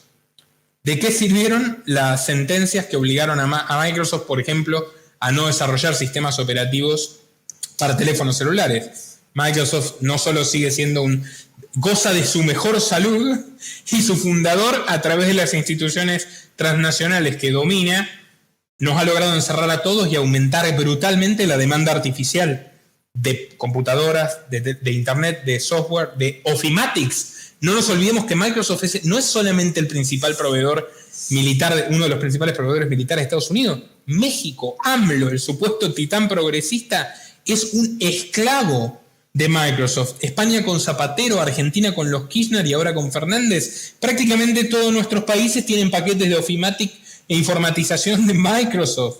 O sea, no sirvió esa avanzada antimonopolio. Y fíjate, antes estaba Microsoft, ahora tenemos 5, 6, 7 compañías más, una peor que la otra. Y finalmente, está el caso del autotrust en Estados Unidos. Henry Ford, no en vano condecorado por los nazis, y no en vano una inspiración para Keynes, porque el keynesianismo no es más que Fordismo desarrollado teóricamente, junto con General Motors y Chrysler, a principios del siglo XX, existiendo 900 fábricas de automóviles por todo el territorio estadounidense, 900 fábricas, 900. Impulsó el autotrust y la carga y el paquete regulatorio, considerando que los autos por distintas cuestiones eran un sector estratégico, y convenció al gobierno federal de que lo absorba. Conclusión de este proceso: terminaron fundiéndose cientos de fábricas, y las que no fueron absorbidas por el tripolio. Ford se quedó con Mercury, con Lincoln, General Motors se quedó con Cadillac, Chrysler se quedó con Dodge, con Jeep, que eran todas empresas, independientes. Entonces, siempre el monopolio, el oligopolio, nace de la fuerza del Estado y tiene una capacidad de lobby extraordinaria para terminar decidiendo cuáles son las leyes que se aplicarán contra ellos. Por eso yo soy muy escéptico frente a eso. Ojo, Alejandro, comparto el panorama desolador de que terminemos en manos de estos tipos. Creo que las iniciativas de boicot masivo están bastante bien, o sea, me sorprendió positivamente lo que significó este boicot contra WhatsApp, pero por otra parte también tengo un poco de fe en la imposibilidad del cálculo económico de las megacorporaciones. Fíjate, IBM era una mafia paraestatal también, con las patentes más draconianas e injustas que existen. ¿Quién habla ahora de IBM? Y era la mayor empresa del mundo, lo fue durante 20 años. Nadie habla de IBM. O sea, todavía creo que puede existir algún grado de su propia ineficiencia que lo funda. Por otro lado, habrá que ver qué sucede con las disputas geopolíticas, si todas estas corporaciones se van a acomodar, muchas sí, otras no, a la nueva hegemonía china, qué sé yo, es muy incierto. Soy muy pesimista en ese sentido, pero le sigo teniendo fe también a lo que puede llegar a surgir, por ejemplo, desde Bitcoin. Tú fíjate, Facebook, con todo el poder que tiene, no logró imponer Libra, porque la gente no confía en Mark Zuckerberg. Aunque se vea obligado a usar Facebook, no confía en Mark Zuckerberg para que sea una nueva Fed. Y sin embargo, Bitcoin vale $40.000. Y yo estuve hablando hace poco con Roger Ver, billonario absolutamente admirable, donante de antiwar.com, financista de todas las iniciativas contraestatales que puedan haber, un hombre que pasó 8 años preso, una persona de primer nivel, un empresario admirable. Roger Ver está librando una cruzada verdaderamente amenazante contra los proyectos de mega impresión monetaria del propio gobierno de Estados Unidos. Y es Roger Ver y somos todos los usuarios de criptomonedas. A ver, no es casualidad que cuando más carga monetaria quieren inyectar, y Janet Yellen, quien ocupará el departamento del tesoro ahora de Biden, keynesiana, socialista, discípula de Stiglitz, lo peor del mundo, están anunciando su mega plan de rescate. Ahora que existe Bitcoin, a diferencia del 2009, cuando gobernaba Obama y Yellen era la directora de la Fed, no les está saliendo tan bien la jugada porque hay una migración extraordinaria de capital hacia las criptomonedas y puede generar una severa amenaza, por eso lo quieren prohibir y no saben cómo, para, digamos, estos proyectos políticos. Creo que algo similar puede existir todavía una revolución criptográfica.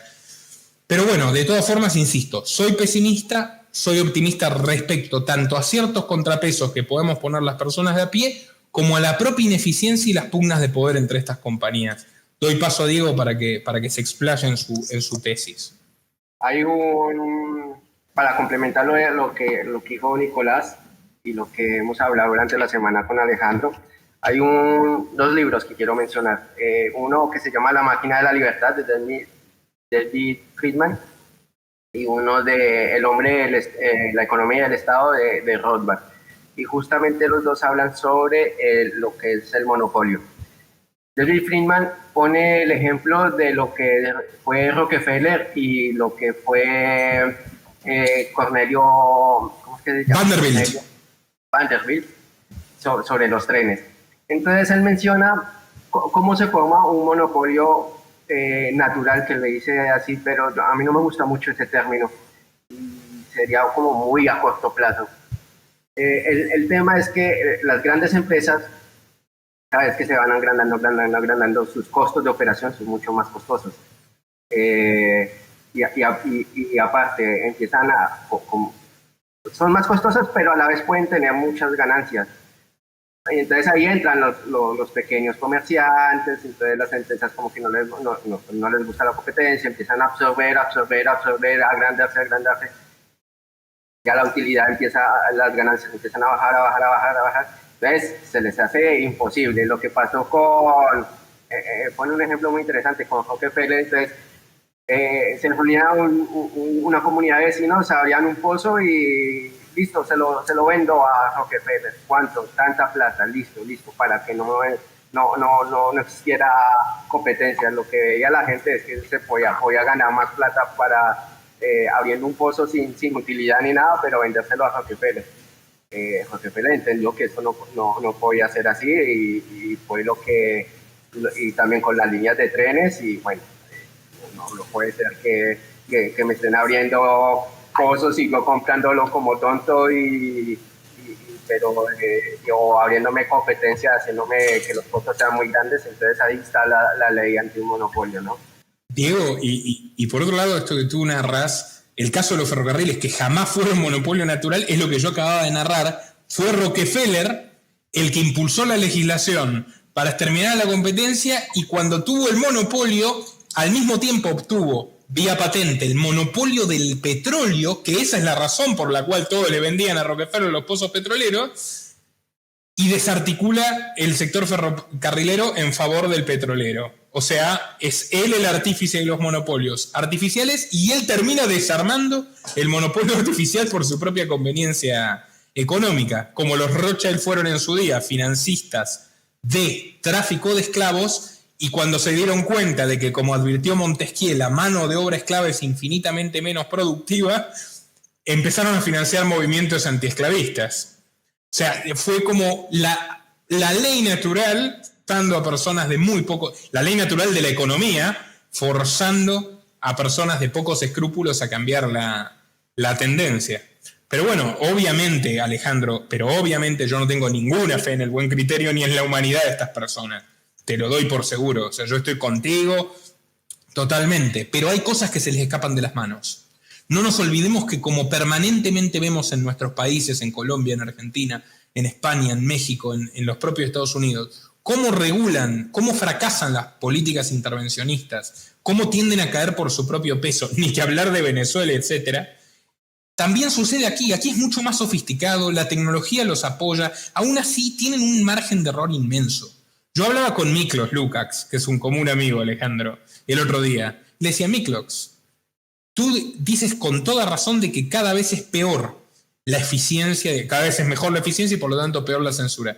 Pero nosotros no podríamos estar hablando, y con ustedes tampoco, de estos temas, y haber hablado de todo lo que hablamos, contra el confinamiento, etcétera, etcétera, si realmente funcionara a la perfección. Nosotros tenemos un canal con casi 300.000 suscriptores acumulados en 1 año y 2 meses, donde hablamos de todos los temas prohibidos. ¿Nos han obligado a borrar videos? Sí, pero el resto de los videos los tenemos debidamente camuflados y vamos un paso adelante del algoritmo que censura. ¿Por qué es esto? Porque el ser humano es falible. Al fin y al cabo, la base de por qué fracasa siempre el socialismo, de por qué explotó la Unión Soviética, yo creo que puede incidir, no digo en acabar con toda la injusticia de las Big Techs, pero sí que puede incidir en que acumulen severos problemas que yo creo que ya tienen, tanto técnicos como humanos. Ahora, es muy importante aprovechar el espacio de libertad que nos queda para concientizar a las personas del valor de la rebelión, porque la fe en el voto, la fe en la ley, es siempre la disuasión de actuar. Es siempre esperar a que las cosas las resuelvan otros. Cuando uno toma la iniciativa personalmente y asume costos de incomodidad, como irse de WhatsApp, tiene resultados inmediatos, aunque sean modestos, tiene resultados inmediatos en contraste a lo que puede suponer la fe en una legislación, que es bastante más difuso lo que pueda ocurrir. Como te digo, a mí no me verías militando contra una ley antitrust, ni a favor ni en contra. Me mantendré expectante, y si les generase algún daño, bienvenido sea, por todo lo que hemos expuesto, pero no creo. Esta semana, con la desobediencia civil, como lo mencionabas, estas empresas perdieron 144 mil millones de dólares. Fue un golpe enorme. Aparte, hay una conferencia, me parece muy interesante, que se llama Socialismo versus Capitalismo, de Miguel Ancho Bastos. Ah, sí, muy simpático Miguel Ancho. Que tuve la oportunidad de entrevistar también, y hablamos de educación. Él habla, y me parece muy bueno el aporte, es que a medida que las empresas se van volviendo muy grandes, se le dificulta el cálculo económico. Estas empresas, a pesar de que no tienen mucho costo de operación, se les está complicando aún así un poco el funcionamiento. La evidencia está lo de esta semana, que pensaron que podían poner o hacer un cambio de reglas, y se les fue mucha gente al lado y tuvieron que dar un paso atrás. Pero el tiempo que pase para que estas empresas empiecen a bajar el nivel de presencia en nuestras vidas, yo lo veo un poco difícil en el corto plazo. Eso era lo que más o menos decía Alejandro. Yo soy en ese caso soy escéptico. Otra cosa que quiero mencionar es el problema de de los que entran por ahí en el mundo del liberalismo en Argentina, sobre todo, que esto lo he hablado con Alejandro, está bien, o sea, yo cuando inicié en este mundo, no sé si sepas, Nicolás, yo venía de la Cámpora, de todo ese... No me digas. El Nuevo Encuentro, o sea, yo militaba a full. Ya por razones de que uno honestamente empieza a ver cosas raras en el manejo, en el discurso, en el nivel de violencia del discurso como tal. No es lo mismo nosotros hablar con fuerza, con fortaleza y directo, o otra cosa que me estén mintiendo con una violencia en la cara. Entonces empecé como a cuestionar todo un montón de ideas. En la universidad lo mismo, si un docente está convencido de sus ideas, ¿por qué me tiene que putear? Explíqueme sus ideas, no me putee. Entonces empecé a como cuestionarme estas cosas. Entonces no culpo por ahí a los que ingresan porque recién están leyendo. Yo pasé por esta transición. El problema radica es en todos estos pseudoliberales, como les dices, de que está bien pelear contra el Estado, pero arrodillarse contra las empresas corporativas, porque no distinguen entre una sana empresa privada a lo que es una corporación que tiene el negocio contra el Estado. Entonces, no lo quiero mencionar, un economista que Bill Gates es un héroe. Todas estas empresas que hemos mencionado son héroes, son benefactores sociales. No es así, porque entonces no estamos viendo más allá de del problema que están surgiendo con estas empresas, que en definitiva es lo mismo ser esclavo del Estado que ser esclavo de estas corporaciones. Diego, el retardado de Milei, pobre, está llorando todavía por el programa que le dedicamos, está defendiendo la prohibición de las drogas, está contradiciendo todo lo que dijo toda su vida, lo bueno que tenía, pues yo no tengo ningún problema personal con él. Sería el primero en darle la mano y felicitarlo si cambia de opinión y dice, no, yo me equivoqué, no tengo ningún problema. Pero este hombre, a ver, están con lo peor de lo peor ya. Ellos dicen, viva Bill Gates, qué heroico que es Jeff Bezos. Bill Gates, Warren Buffett, Soros, la creadora. A ver, todos estos tipos se pronuncian una vez por año a favor de que suban los impuestos, a favor de más regulaciones, a favor del crecimiento del Estado. Son un ejemplo descarado de que las grandes corporaciones necesitan conditio sine qua non de la complicidad criminal de los gobiernos. Bueno, hay un como el jefe de Milei, Eurnequian, que nunca fue el problema que él tenga un jefe mafioso, porque el mundo es difícil. Yo no lo juzgo por trabajar para el jefe mafioso, yo lo juzgo por defender al jefe mafioso y por prostituir al liberalismo, filosofía que ha quedado más que claro que desconoce, tratando de justificar a un monopolista de aeropuertos que, además de ser un monopolista estatal de aeropuertos, pudiendo haber distintos aeropuertos por ciudad y distintas empresas que gestionen distintos aeropuertos en el mismo país, algo que ocurre en buena parte del mundo, además es un señor de la guerra y un sanguinario cómplice de ex políticos soviéticos asesinos en Armenia, que a los disidentes los ejecutan directamente. Un señor de la guerra, literalmente, Eurnequian. O sea, a ver, estos tipos son corruptos, no son ignorantes, son corruptos. Carrino pretende darle clases de moral a alguien y trabaja para un exfuncionario de dictaduras militares. Que empiece por darle clases de liberalismo a Solanet.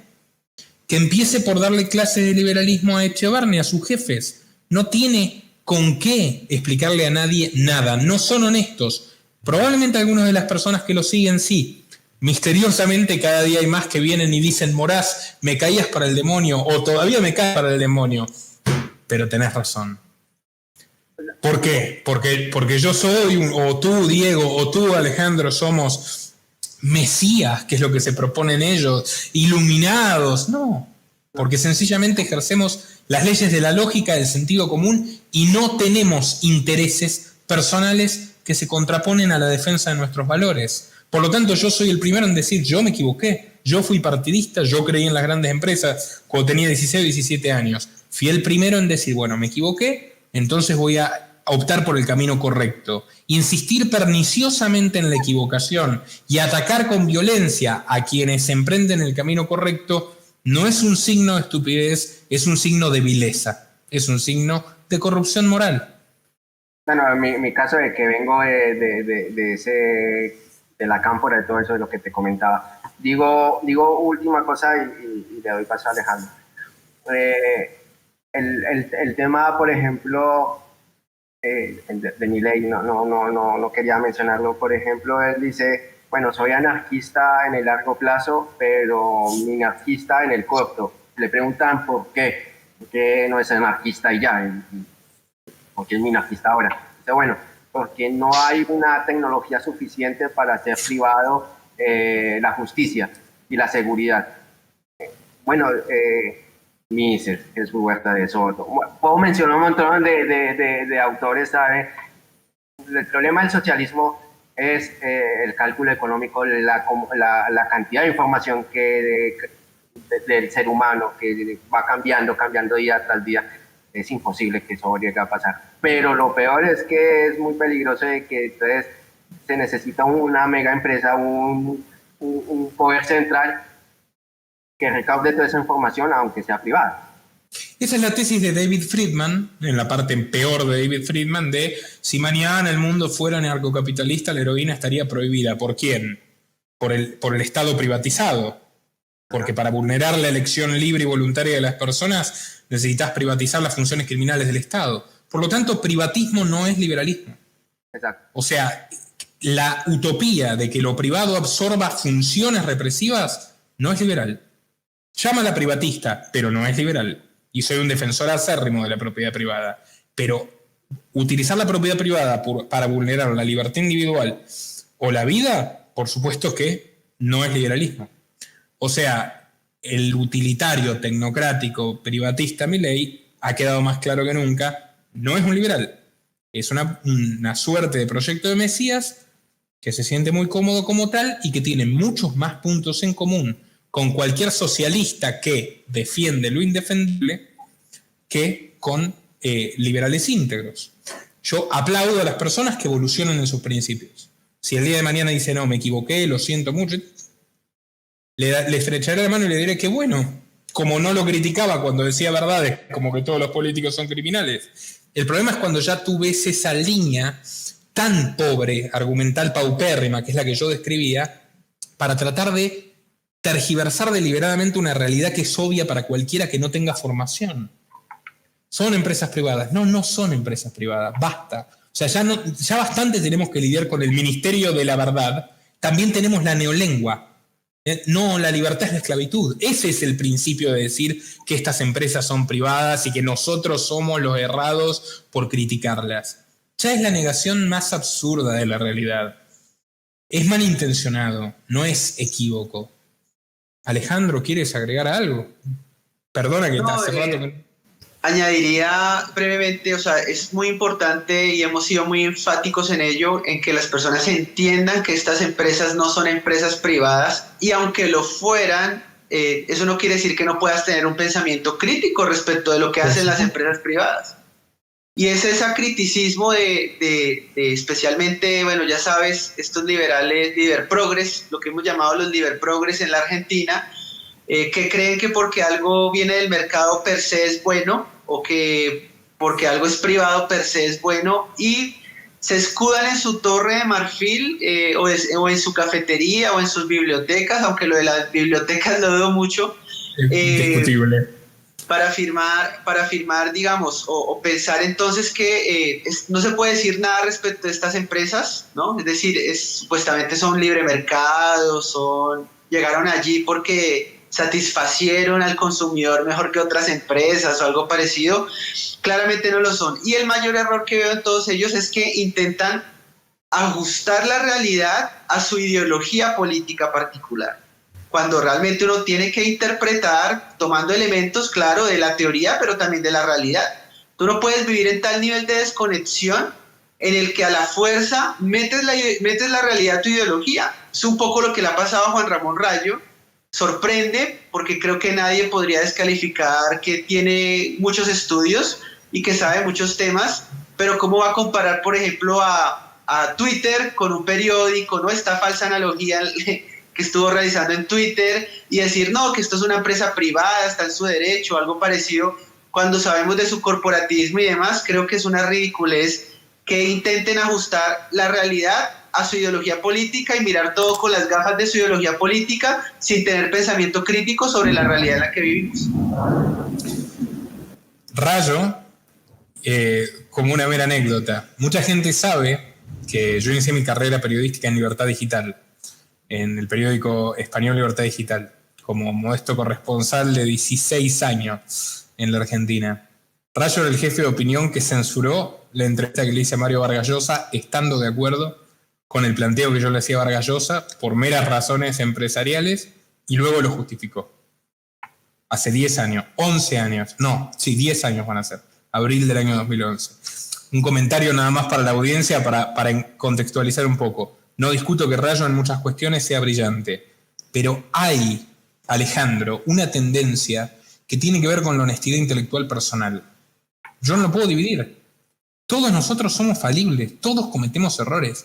El problema es cuando uno, sabiendo que está errado, insiste por una obsesión personal, ya sea de interés político, ya sea de interés empresarial, de interés monetario, porque uno trabaja para cual o para fulano.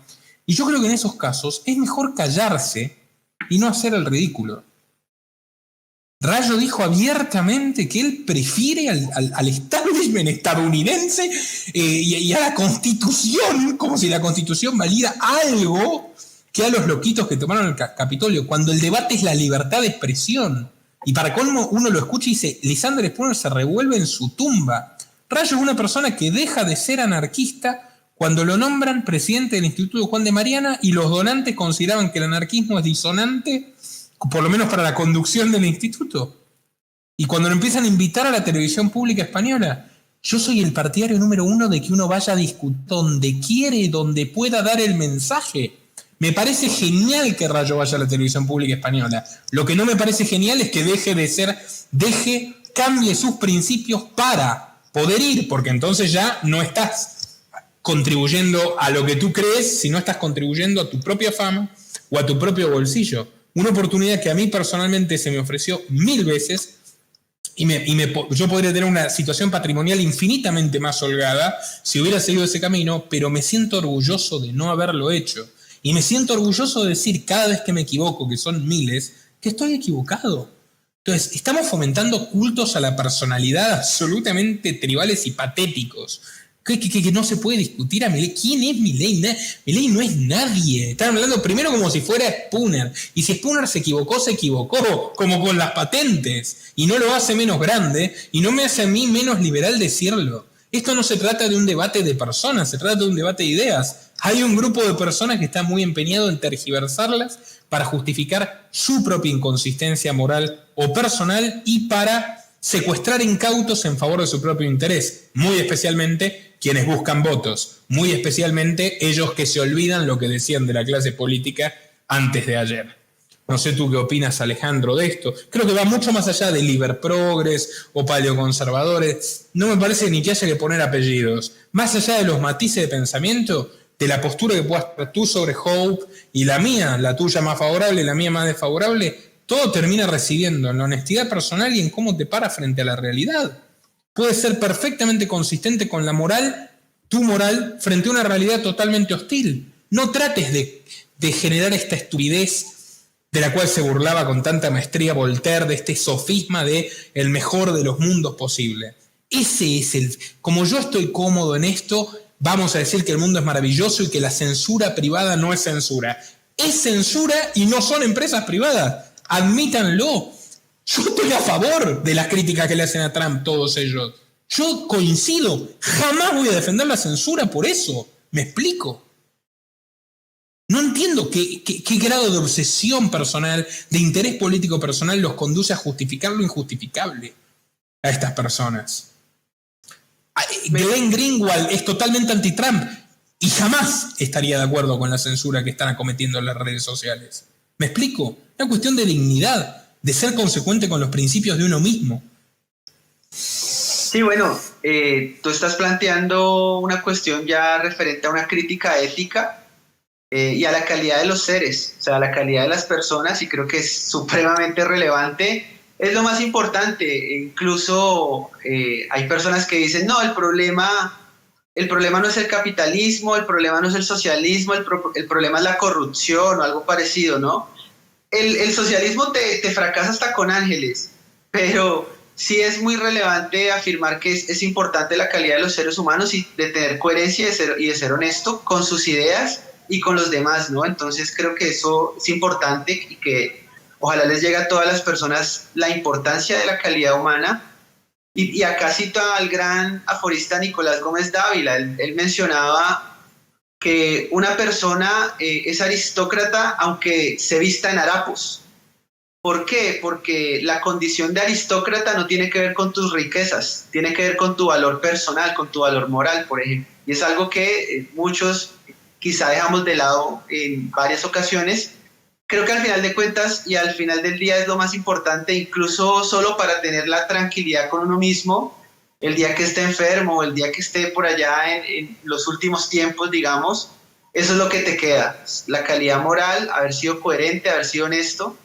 Y te añado otro punto muy pequeño que creo que va en orden de tu programa, también de la lucha que yo doy a través de mis redes y demás, y es que veo también una dosis de pesimismo crítico, es decir, de un pesimismo realista, que finalmente todos necesitamos un poco de esa dosis de pesimismo para enfrentar lo que se nos viene atravesando a lo largo de los días o a lo largo de estos tiempos.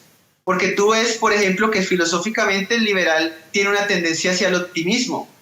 Entonces, el liberal optimista no critica nada. Entonces, la tecnología muy chévere, estos avances científicos muy chéveres, esta nueva intervención para alterar el propio genoma humano, qué sé yo. Todo lo que le venden al liberal como progreso, como desarrollo y como tecnología, lo abraza, no lo critica. Siempre ve el vaso medio lleno. Entonces, no tiene un pensamiento crítico, es un optimismo desconectado de la realidad, en el que siempre cree, no, pues esto va a funcionar y cada día es el mejor de los mundos posibles. Y aquí yo resalto esa dosis de buenos usos del pesimismo, como plantea Scruton, las bondades del pesimismo, para ver el vaso medio vacío. Es decir, realmente ser críticos de todo esto que viene ocurriendo y de todo esto que viene apareciendo, o de todo esto que nos vienen a vender como progreso, desarrollo y mayor, qué sé yo, estándares de vida, etcétera. Pues uno creo que es importante esa dosis también como periodista que eres de ver ese lado negativo de las cosas. Es la antinomia de la honestidad, Alejandro, como siempre es, si ser honesto o no ser honesto. Cuando hubo un Cobden que sacrificó su popularidad luego de haber logrado, entregando su fortuna y el mayor esfuerzo de su vida, la derogación de las leyes del maíz, que a través del libre cambio abarataron dramáticamente la comida en Inglaterra, sacaron a millones de personas de la pobreza y lo convirtieron en un héroe nacional, Cobden, denunciando, como dije, al sanguinario imperio británico, denunciando el horror de las invasiones, se ganó el odio de una masa de ingleses que se consideraban patriotas y defendían lo indefendible. Y lo hizo y lo dijo siempre para estar en paz con su conciencia, por hacer lo correcto. Yo me empobrecí, gané popularidad. Si la tengo que dilapidar por defender lo justo, lo haré. Y es Spencer, arriesgando el cuello en unas épocas donde la monarquía victoriana interceptaba la correspondencia de todo el mundo, diciéndole a los japoneses, echen a estos asesinos.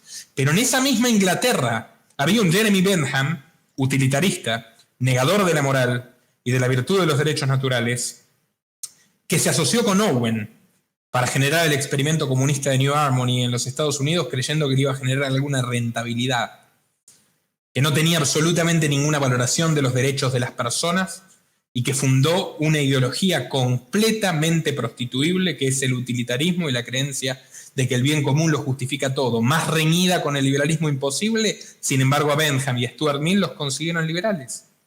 Mientras Alexis de Tocqueville elogiaba la democracia y la arquitectura institucional de los Estados Unidos, había un Turo preso, por negarse a financiar con sus impuestos la ignominia de la esclavitud y la barbárica invasión a México. Y hubo un Paine que se tuvo que huir del país que fundó. Y hubo un John Brown que entregó la vida para liberar esclavos no pidiéndole ayuda al gobierno, sino tomando un fusil y ejerciendo el derecho a hacerlo. Esos eran los verdaderos liberales de Estados Unidos, no Jefferson. No era Tocqueville, el francés que admiraba la arquitectura institucional y callaba frente a la esclavitud. Esos eran los liberales que valían. Y al final hay que hacer la diferencia entre quienes fueron consecuentes y quienes no, más que por quién nos cae bien o no, de acuerdo a lo que escribe. Yo creo que la persona que fue consecuente vale mucho más. Ese es el legado que tenemos que reivindicar. Y además de todo, al final de cuentas, sigue siendo más útil el espíritu troyano de la desobediencia civil, que doblegó estos últimos cambios de WhatsApp, que el mesianismo de quienes persiguen un voto, la fama y el liderazgo a expensas de la mentira y el engaño a los demás. Diego, ¿algo para agregar? Y ya podríamos ir redondeando si están de acuerdo.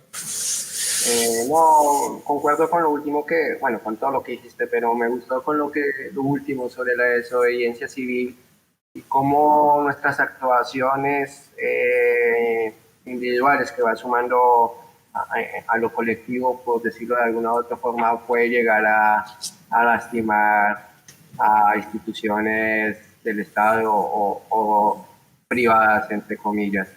El ejemplo fue esta semana, no solamente perdieron millones de usuarios que se fueron a otras plataformas, sino que perdieron mucha plata, que es lo que ellos buscan.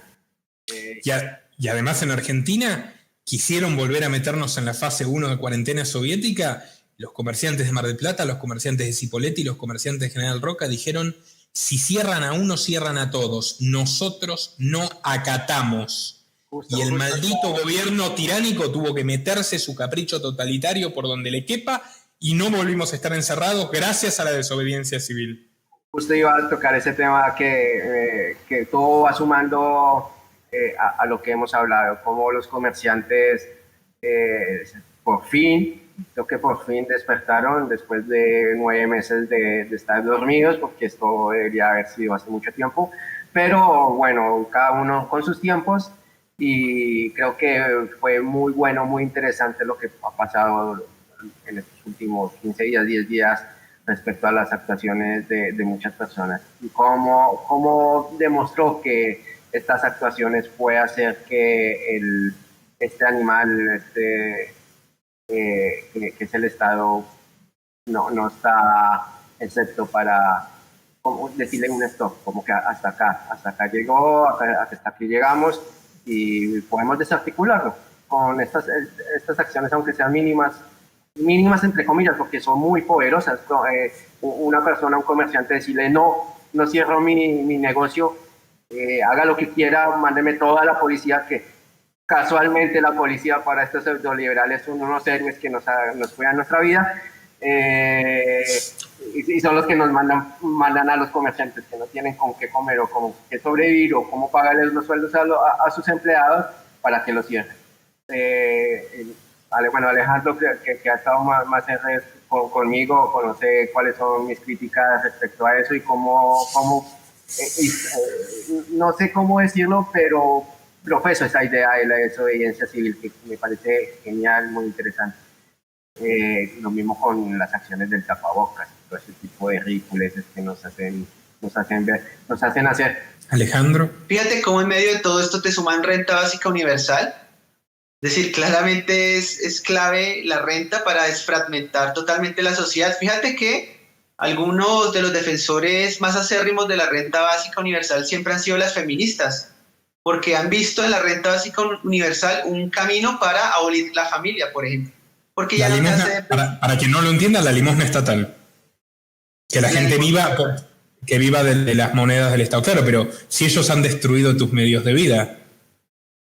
Y que por esa razón también, acá en Colombia, en su momento se hablaba de algo que se llamaba la hipoteca inversa. Era más o menos esto: le dabas tu casa al Estado y el Estado te iba a garantizar un ingreso hasta el día en que murieras. Y eso obviamente, dijo el gobierno, pues esto es voluntario, o sea, yo no te voy a expropiar, yo te ofrezco la posibilidad de una hipoteca inversa y yo te pago mensualmente lo que vale tu casa hasta el día en que te mueras. El día que te mueres la casa pasa a ser mía. Y aparecieron estos pseudo liberales, ¿no? En Colombia a decir, oh, esto es libre mercado, porque esto es un contrato y bla, bla, bla, ignorando totalmente la realidad, y es que te empobrecieron, te encerraron, acabaron con tus medios de subsistencia y ahora te vienen a comprar. Pues así que chiste, digamos, ¿no? Así que no.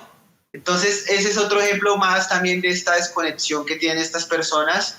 Y todo esto se suma, Nicolás, no sé si esto lo tengas en tus videos, en tus conferencias y demás, y es cómo va ligado todo esto en torno a lo que ahora llamamos la Agenda 2030 para el Desarrollo Sostenible y el Gran Reinicio. O sea, todo esto está totalmente ligado, no tiene nada que ver con teoría de la conspiración, toda la información es pública, en la misma página del Foro Económico Mundial está, en fin, esto es información que antes, hace 20 años, realmente las reuniones de estos tipos eran a escondidas, o al menos privadas, en el sentido en que realmente nadie sabía que se hablaba allí.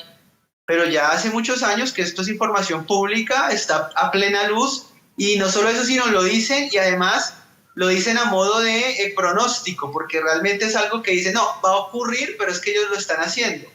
Y ahora lo hacen con tanta confianza que hasta escriben un libro con el título, ¿no? O sea, el director del Foro Económico Mundial te escribe para el Gran Reinicio. Es un libro allí de los más vendidos en Amazon. Y desde Open Democracy, que es la red de propaganda de la Open Society Foundation, te dicen es el contexto ideal para terminar con la opresión de la familia heteropatriarcal y vamos a terminar como la dictadura científica de Aldous Huxley, donde los hijos eran propiedad del Estado. Tenemos bastantes programas hablando del Gran Reinicio y la Agenda 2030. Y que, bueno, y este artículo muy famoso, ¿no? El que estás mencionando, que lo escribe también una feminista, ¿no? Entonces, ellos han identificado cómo todo esto te sirve, al final les sirve a ellos para fragmentar la sociedad, para atomizarla y para que solo hayan personas detrás de un dispositivo electrónico y ya está. La idea es abolir todo tipo de contacto físico y de relaciones espontáneas. El feminismo siempre se trató de eso, disolver las relaciones espontáneas, no normadas, que generan vínculos de lealtad muy superiores al que tiene el hombre con la relación jerárquica opresiva del Estado. Siempre se trató de eso. Divide et impera, diría Maquiavelo. Divide et impera, divide y vencerás. Claro, porque un individuo en una circunstancia, digamos, de este tipo, su fidelidad primero está con su familia, luego con su comunidad, y ya en último caso con el Estado, digamos, si es que debería de alguna forma tenerla, pero hasta ahí. Y ellos entienden que destruyendo estos núcleos, pues te queda un individuo totalmente aislado, atomizado y fácilmente moldeable y controlable. Entonces, a todo esto que hemos hablado, pues posteriormente habrá que sumar lo que es la Agenda 2030 para el Desarrollo Sostenible, el Gran Reseteo, el Gran Reinicio, ahí eso también lo dejaremos pendiente. Cuando uno entra al ejército, justamente el discurso, las primeras clases es que la familia está lo último y lo primero es la patria, ¿no? Efectivamente. De hecho, yo el otro día hice ya ni me acuerdo con quién estoy hablando de este tema de la Agenda 2030 permanentemente y del Gran Reinicio, pero la dinámica de los digamos, del globalismo de la opresión que vivimos ahora es muy similar a cuando se formaron los estados nacionales. Las naciones existían antes de los estados. El gran problema del Estado Nacional es que hubo una educación pública, comillas, obligatoria, o sea, un adoctrinamiento compulsivo, que convenció a la gente de que tenía que morir por el Estado, porque el Estado era sinónimo de la familia, la comunidad, cuando es mentira. El Estado es la minoría de opresores que parasita a la comunidad y a las personas. Lo público no es lo estatal. Y ahora tenemos un sistema de adoctrinamiento y de adoctrinamiento compulsivo que va incluso a través de Netflix, que va incluso a través del bombardeo de metamensajes que apuntan a decir, no, tú eres tu identidad, el identitarismo progre, que es como el identitarismo de los nacionalismos más agresivos del pasado, irónicamente. No eres un ser humano, eres el colectivo. Y tu defensa está en el Estado. Y además de todo, todos tenemos que estar bajo la misma religión del ecologismo catastrofista que justifica que nos empobrezcamos nosotros y no Bill Gates, que la guerra contra la dinámica de la guerra que justifica que coarten nuestras libertades y nos pongan bozal. Y así es como avanzamos hacia el nuevo oscurantismo. Muchachos, nos apremia el tiempo. Ha sido un extraordinario placer. Les garantizo que mientras no nos borren del mapa, nos volveremos a ver pronto, si así lo desean. Estoy muy agradecido y ha sido realmente una conversación exquisita. Gracias, Alejandro. Gracias, Diego. Muchas gracias, Nicolás. Un placer. Gracias, Nicolás. Un placer y un abrazo para todos. Muchas gracias. Vayan, ¿dónde los puede seguir la gente? Alejandro, ahora. A mí en mi canal de YouTube, Alejandro Bermeo, y en demás redes también, Alejandro Bermeo, o como Mises Report y demás, van a poder encontrarme por allí. Diego. Bueno, tengo un canal de YouTube que se llama Escuela Austriaca, ahí coloco varias entrevistas, y otro en Instagram que está Diego Mauricio Macana. Perfecto. Estimados, ya saben, sigan a nuestros colaboradores que definitivamente no se decepcionarán. Hasta la próxima. Gracias. Gracias. Nuestro trabajo depende de tu apoyo. Para que siga siendo posible, realiza tu aporte desde tan solo $3 por mes a través de Patreon. En los enlaces que figuran en la descripción o en el comentario fijado. También podés hacerlo vía Bitcoin o desde la opción Unirte de YouTube. Y si estás en Argentina, elegí el medio de pago de tu preferencia a través de Mercado Pago. Quienes nos apoyen en Patreon a partir de $5 mensuales tendrán acceso a análisis, entrevistas, conferencias y documentales exclusivos. También tenemos opciones para sponsors. Así que publicita con nosotros a través de patreon.com/Nicolás Moraz.